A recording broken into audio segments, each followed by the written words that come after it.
Praise the lord. Good morning. అందరు బాగున్నారా? దేవుడి కృపను బట్టి మీరందరూ క్షేమంగా ఉంటారని నేను రూఢిగా నమ్ముతున్నాను. దేవుని కృప మీకు తోడుగా ఉంది. మీకు విరోధంగా రుంబపున్న ఏ ఆయుధం వర్తిల్లదు.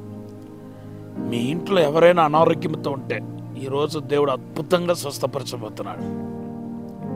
ఈవెన్ మీరే అనారోగ్యంతో ఉంటే BP, sugar, diabetes, kidney problem, liver problem, ఎముకలకు సంబంధించిన రోగం, బ్లడ్కి సంబంధించిన రోగం ఇప్పుడే మిమ్మల్ని విడిచి వెళ్ళబోతున్నాయి. ఎవరైనా సంతానం లేని వాళ్ళు నా గురించి దేవుడు మాట్లాడారా అనుకుంటే ఇది మీకే ప్రవచనం. మీరు ఈ సంవత్సరం కన్సీవ్ కాబోతున్నారు.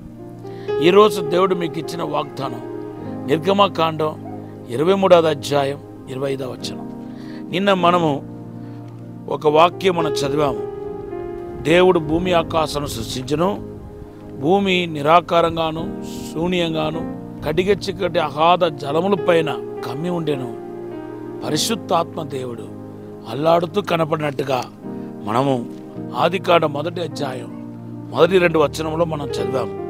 దేవుని బిడ్డలారా, ఈరోజు ఆ కడిగ చీకటి అనేది ఏంటో మీకు చెప్పాలని చెప్పి పరిశుద్ధాత్మతో ప్రేరేపించబడుతున్నాను. చీకటిని చూసి దేవుడు చూడకుండా ఊరుకోడు. ఖచ్చితంగా కడిగ చీకటి మీ జీవితం నుండి తొలగిపోయేదాకా ఆయన అల్లాడుతూనే ఉంటాడు.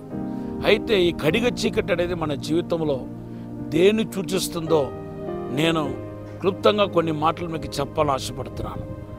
యోబు గ్రంథం 5వ అధ్యాయం 12వ వచనంలో, అలాగే సామెతలు 20:20లో చదివితే కడిగ చీకటి అనేది దేవుని బిడ్డలారా మనం ఎదుర్కొంటున్న శ్రమలను, కష్టాలను, బాధలను మనకు తెలియపరుస్తున్నాయి. ఒకసారి సామెతలు 20:20 చదువుతాం. తన తండ్రినైనను తల్లినైనను దూషించేవాని దీపము కారు చీకటిలో ఆరిపోవును. చూసారా? సో కడిగ చీకటి అనేది మనిషి ఎదుర్కొంటున్న శ్రమలు, కష్టాలు చూపిస్తున్నాయి. రెండవదిగా కడిగ చీకటి అనేది నిర్గమకాండం 10వ అధ్యాయం 20వ వచనంలో చూస్తే మనకు వచ్చే న్యాయ తీర్పును చూపిస్తున్నాయి. మనం తప్పు చేసినప్పుడు క్షమాపణ అడగకుండా మనల్ని అడిగే వాళ్ళు ఎవరు లేరంటూ తిరిగామంటే దేవునికి న్యాయ తీర్పు వచ్చేస్తాయి. ఆ న్యాయ తీర్పు చీకటికి పోల్చబడినట్టుగా మనకు కనపడుతున్నాయి. దేవుడు కొడితే చప్పుడు లేకుండా కొడతాడు. దేవుని యొక్క సహనాన్ని మనం శోధించరాదు. మూడవదిగా సామెతలు 2వ అధ్యాయం 13-14లో మనం చూస్తే మరి భక్తిహీనుడు యొక్క జీవితం కూడా చీకటిగా ఉంటుందని రాయబడి ఉంది. మనం పాపములు కానీ భక్తిహీనంగా మనం ప్రవర్తిస్తూ ఉంటే కనుక ఖచ్చితంగా మన జీవితం చీకటిగానే ఉంటాయి.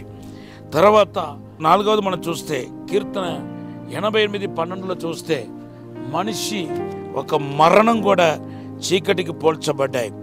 ఈరోజు మరణపు ఛాయ మీ జీవితంలో అల్లుకొని ఉన్న ఆ చీకటిని తొలగించడానికే పరిశుద్ధాత్మ దేవుడు అల్లాడుతున్నాడు. ఏది నీ జీవితంలో చీకటిగా భావిస్తున్నావో ఈరోజు పరిశుద్ధాత్మ దేవుడు అల్లాడటం ద్వారా ఆ చీకటి మీ నుండి తొలగించబడబోతున్నాయి. ఈ సమయంలో చిన్న ప్రార్థన చేస్తాను. పరిశుద్ధము నమ్మకమైన పరలోక తండ్రి, కడిగ చీకటి నుండి ప్రతి ఒక్కరికి విడుదల దయచేయమని అడుగుతున్నాను. పరిశుద్ధాత్మ దేవుడు అల్లాడిన గాక, యేసు నామములో అద్భుతం జరిగిన గాక, విడుదల కలిగిన గాక, మీరే ఆశీర్వదించి ఇప్పుడే చీకటి తొలగిపోవాలని ప్రార్థిస్తూ యేసు నామములో అడిగి వేడుకుంటున్నాము తండ్రి. Amen, amen. Have a blessed day. యెషయా గ్రంథం 60వ అధ్యాయం 1-2 వచనాలు దేవుడు మీకు ఇచ్చిన వాగ్దానం.